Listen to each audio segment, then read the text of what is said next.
नमस्कार मित्रांनो, शेतकरी बांधवांसाठी अतिशय महत्त्वपूर्ण अपडेट आहे। मित्रांनो, नमो शेतकरी योजनेचा 8वा हप्ता कधी मिळणार हा प्रश्न सर्व लाभार्थ्यांना पडलेला आहे। तर मित्रांनो, आता अतिशय महत्त्वाची अपडेट समोर येत आहे। मित्रांनो, आता एक अर्ज करून द्यायचा आहे। तो अर्ज भरल्याशिवाय या ठिकाणी पुढील हप्ते मिळणार नाहीत।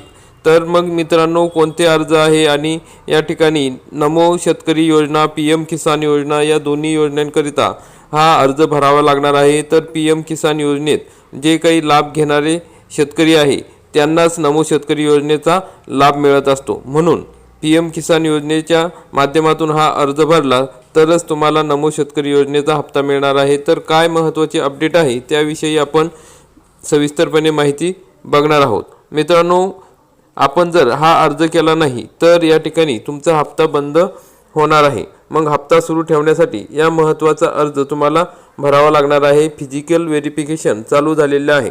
पीएम किसान सन्मान निधी योजनेशी संबंधित अतिशय महत्त्वाची आणि शेतकऱ्यांच्या थेट फायद्याची अपडेट सविस्तरपणे समजावून घेऊया। अनेक शेतकऱ्यांचे हप्ते बंद झालेले आहेत किंवा बंद होण्याच्या मार्गावर आहे।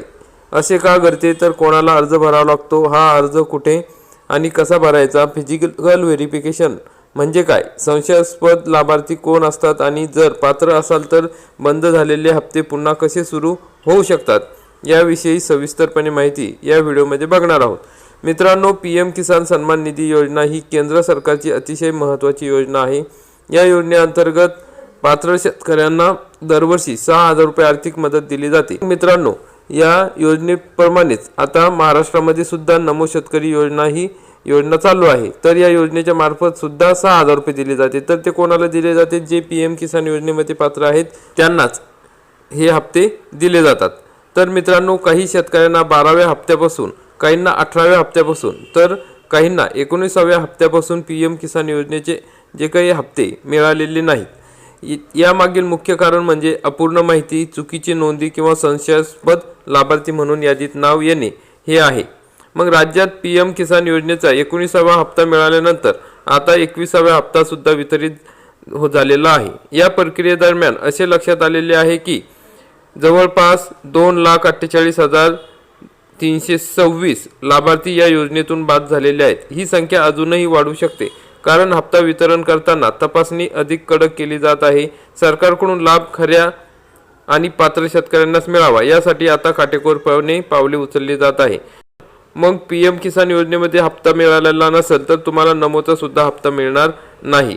पीएम किसान योजनेमध्ये आता फिजिकल व्हेरिफिकेशन ही प्रक्रिया सुरू झालेली आहे। या प्रक्रियेत शेतकऱ्यांची प्रत्यक्ष तपासणी केली जाते। एकाच कुटुंबातील एकापेक्षा जास्त व्यक्ती लाभ घेत आहेत का, जमीन विकल्यानंतरही लाभ घेतला जात आहे का, मयत लाभार्थ्यांच्या नावावर अजूनही हप्ता येतोय का, अशा अनेक बाबी तपासल्या जातात। अशा प्रकारे संशयास्पद लाभार्थ्यांच्या याद्या तयार केल्या जात आहे आणि त्या याद्यांमध्ये शेतकऱ्यांची स्वतंत्रपणे पडताळणी केली जात आहे। ज्या शेतकऱ्यांच्या बाबतीत नियमांचे उल्लंघन झाल्याची शक्यता आहे त्यांना संशयास्पद लाभार्थी मानले जात आहे। उदाहरणार्थ, एकाच कुटुंबातील पती पत्नी दोघेही लाभ घेत असतील तर ते चुकीचे ठरते, कारण पीएम किसान योजनेनुसार एक कुटुंब म्हणजे पती पत्नी आणि 18 वर्षाखालील मुले। या कुटुंबातून फक्त एकालाच लाभ मिळू शकतो। जमीन विकूनही लाभ घेणारे किंवा मयत व्यक्तीच्या नावावर लाभ सुरू असलेले शेतकरीही या ठिकाणी अपात्र ठरतात। तर मित्रांनो, संशयास्पद यादीत नाव आलेल्या शेतकऱ्यांना कृषी विभागामार्फत एक अर्ज भरावा लागतो। हा अर्ज तालुका स्तरावर असलेले कृषी अधिकारी किंवा ग्राम कृषी अधिकाऱ्याकडे भरून दिला जातो। प्रत्येक कृषी कार्यालयाकडे अशा लाभार्थ्यांची यादी उपलब्ध आहे। तर मग हा अर्ज याप्रमाणे आहेत। या अर्जामध्ये शेतकऱ्यांचे नाव, गट नंबर, तालुका, आधार क्रमांक, मोबाईल नंबर, फार्मर आयडी आणि जमिनीचा तपशील या अर्जामध्ये भरावा लागणार आहे। अर्ज भरल्यानंतर अधिकारी प्रत्यक्ष तपासणी करून अहवाल पुढे सादर करतील।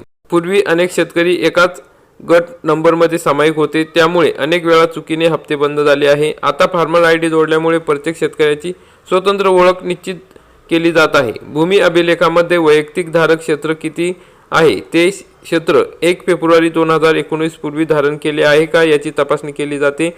ही माहिती योग्य असल्यास शेतकरी पुन्हा पात्र ठरू शकतो। मग पीएम किसान सन्मान निधी योजना आणि नमो शेतकरी योजना ही शेतकऱ्यांसाठी अतिशय महत्त्वाची योजना आहे। मात्र नियम पाळले नाहीत तर हप्ता बंद होऊ शकतो।